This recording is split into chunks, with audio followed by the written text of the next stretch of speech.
नमस्कार, आप देख रहे हैं टीवी 24 नेटवर्क। मैं हूं पूनम यादव। जम्मू कश्मीर और हरियाणा विधानसभा चुनाव के बाद महाराष्ट्र में भी कांग्रेस और समाजवादी पार्टी का समझौता नहीं हो पाया है। इसके बाद कांग्रेस ने उत्तर प्रदेश का चुनाव लड़ने से भी इनकार कर दिया है, जबकि समाजवादी पार्टी ने कांग्रेस के लिए 2 सीटें पहले ही छोड़ दी थी। वहीं महाविकास अघाड़ी से सीटें न मिलने के बाद समाजवादी पार्टी ने महाराष्ट्र में 9 सीटों पर उम्मीदवार खड़े किए हैं।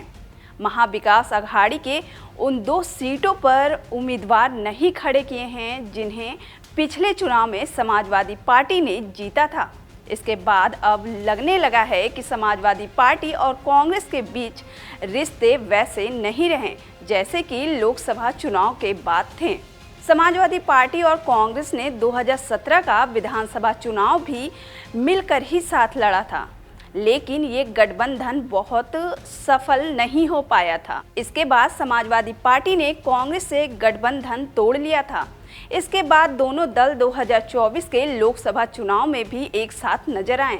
बता दें कि महाराष्ट्र और महाविकास अघाड़ी में जगह न मिलने से नाराज समाजवादी पार्टी ने 8 सीटों पर उम्मीदवार उतार दिए हैं।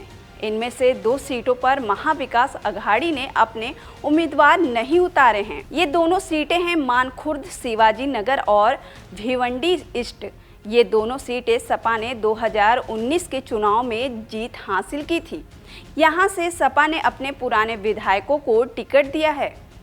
मानखुर्द शिवाजी नगर से समाजवादी पार्टी के प्रदेश अध्यक्ष अबू आजमी, तो वहीं भिवंडी ईस्ट से रईस शेख समाजवादी पार्टी के उम्मीदवार बनाए गए हैं।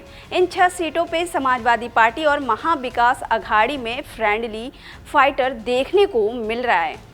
इस घटनाक्रम के बाद ये तो साफ होने लगा है कि कांग्रेस और समाजवादी पार्टी के रिश्ते सामान्य नहीं रह गए हैं। इसीलिए अब दोनों दल आमने सामने हैं।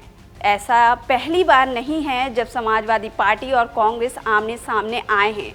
इससे पहले भी जम्मू कश्मीर के विधानसभा चुनाव में भी समाजवादी पार्टी और कांग्रेस एक दूसरे के खिलाफ चुनाव लड़े थे। समाजवादी पार्टी ने जम्मू कश्मीर की 16 सीटों पर चुनाव लड़ा था, तो वहीं कांग्रेस ने जम्मू कश्मीर में नेशनल कॉन्फ्रेंस, माकपा और पैंथर पार्टी के साथ गठबंधन में चुनाव लड़ा। और अब सबकी जुबान पर सवाल यही है कि क्या समाजवादी पार्टी और कांग्रेस का गठबंधन सामान्य है या नहीं। बहरहाल उत्तर प्रदेश में विधानसभा का चुनाव 2027 में होना है। इसकी तैयारी दलों ने अभी से शुरू कर दी है। इसके पहले 9 सीटों पर हो रहे उपचुनाव को 2027 के चुनाव का समीकरण माना जा रहा है। समाजवादी पार्टी सभी 9 सीटों पर अकेले चुनाव लड़ रही है। कांग्रेस ने चुनाव लड़ने से ही इनकार कर दिया है।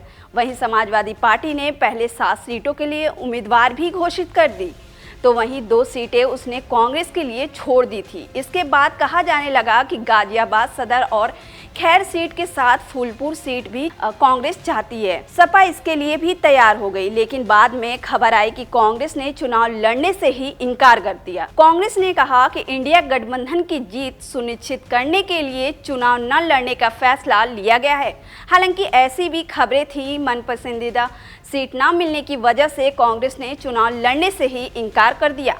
वहीं अब देखना होगा कि 2027 में होने वाले यूपी विधानसभा चुनाव में कांग्रेस और सपा एक दूसरे के साथ दिखती है या फिर नहीं। फिलहाल के लिए इतना ही। देखते रहिए टीवी 24 नेटवर्क।